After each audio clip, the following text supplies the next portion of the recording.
بسم الله الرحمن الرحيم. اللهم صل على سيدنا ومولانا محمد وعلى آل سيدنا ومولانا محمد وبارك وسلم. بعض حضرات نے مجھ سے کہا کہ شب برات کے متعلق کچھ نصیحت کر دی جائے،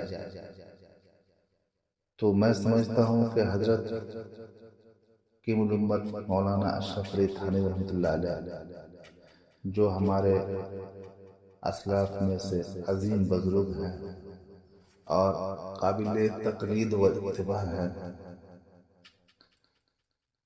ان کے کچھ ارشادات انہی کی کتاب سے انہی کے الفاظ میں اور انداز میں پیش کر دیتا ہوں، تاکہ جو ہے ہمیں بھی اور آپ کو بھی فائدہ ہو. اس لیے کہ بزرگوں کے جو الفاظ ہوتے ہیں اور عبارتیں ہوتی ہیں ان کے اندر نورانیت اور برکت ہوتی ہے. فرمایا حضرت حکیم الامت مولانا اشرف علی تھانوی رحمۃ اللہ علیہ نے، شب برات میں حدیث سے اس قدر ثابت ہے کہ حضور سرور عالم صلی اللہ علیہ وسلم بحکم حق تعالی جنت البقیع میں تشریف لے گئے اور اموات کے لیے استغفار فرمایا. اس سے آگے سب ایجاد جس میں مفاسد کثیرہ پیدا ہو گئے، بہت ساری خرابیاں پیدا ہو گئی. مثلا بعض لوگ کہتے ہیں کہ حضور سرور عالم صلی اللہ علیہ وسلم کا دندان مبارک جب شہید ہوا تھا، آپ صلی اللہ علیہ وسلم نے حلوہ نوش فرمایا تھا.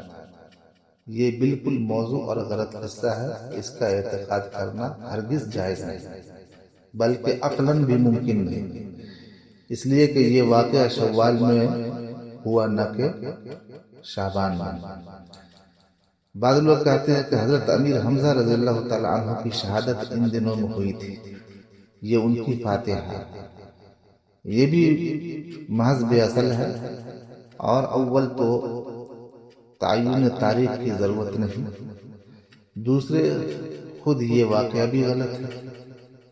آپ کی شہادت بھی شوال میں ہوئی تھی، شعبان میں نہیں ہوئی. بعض لوگ اعتقاد رکھتے ہیں کہ شب برات وغیرہ میں مردوں کی روحیں گھروں میں آتی ہیں اور دیکھتی ہیں کہ کسی نے ہمارے لیے کچھ پکایا ہے یا نہیں.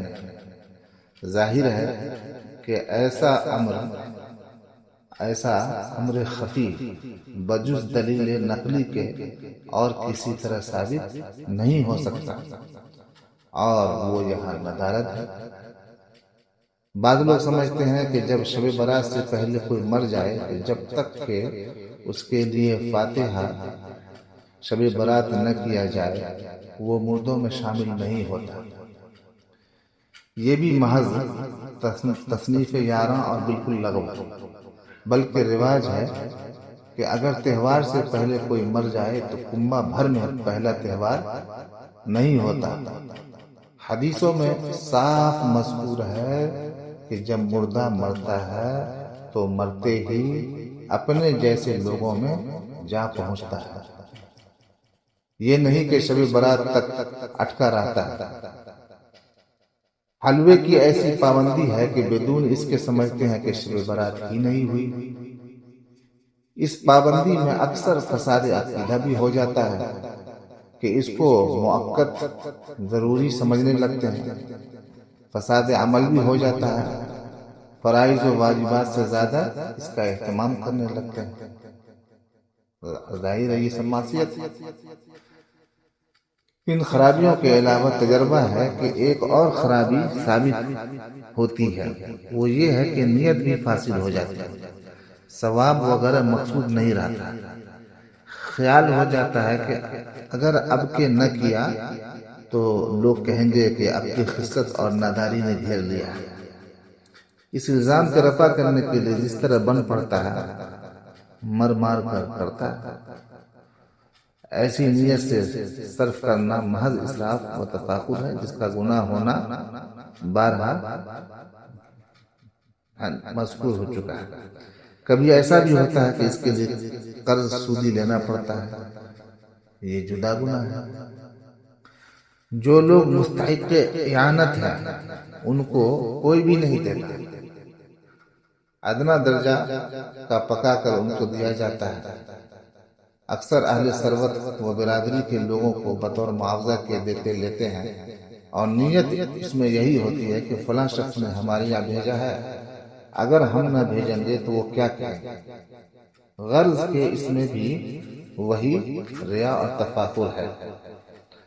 بعض لوگ اس تاریخ میں مسور کی دال ضرور پکاتے ہیں، اس ایجاد کی وجہ آج تک معلوم نہیں ہوئی، لیکن اس قدر ظاہر ہے کہ مؤکد سمجھنا بلا شک معصیت ہے۔ یہ تو کھانا پکانے میں مفاسد ایجاد کرتے ہیں، اس کے علاوہ آتش بازی کی رسم اس شب میں شامل ہے، اس کی نسبت بھی ہم بیان کر چکے ہیں۔ تیسرے زیادتی اس میں یہ کی گئی ہے کہ بعض لوگ شب بیداری کے لیے فرائض سے زیادہ اس میں لوگوں کو جمع کرنے کا اہتمام کرتے ہیں۔ ہر چند کے اجتماع سے شب بیداری سہل تو ہو جاتی ہے، مگر نفل عبادت کے لیے لوگوں کو ایسے اہتمام سے بلانا اور جمع کرنا یہ خود خلاف شریعت ہے۔ البتہ اتفاقاً کچھ لوگ جمع ہو گئے، اس کا مذائقہ نہیں۔ بعض لوگوں نے اس میں برتنوں کا بدلنا اور گھر لیپنا اور خود اس شب میں چراغوں کا زیادہ روشن کرنا عادت کر لی ہے۔ یہ بالکل رسم کفار کی نقل ہے اور حدیث تشبہ سے حرام ہے۔ حدیث سے اس زمانے میں 3 امر ثابت ہوئے، ان کو بطور مسنون ادا کرنا موجب ثواب و برکات کا ہے۔ اول 15ویں شعبان کو، اول 15ویں شب کو گورستان میں جا کر اموات کے لیے دعا و استغفار کرنا اور کچھ صدقہ وغیرہ خیرات دے کر بھی اگر مردوں کو اس کا ثواب بخش دیا جائے تو وہی دعا و استغفار اس کے لیے اصل نکل سکتی ہے۔ مقصود دونوں سے نفع رسانی اموات کی ہے، مگر اس میں کسی بات کا پابند نہ ہو۔ اگر وقت پر میسر ہو خفیہ کچھ دے دلا دے، باقی حدود شرعی سے تجاوز نہ کرے۔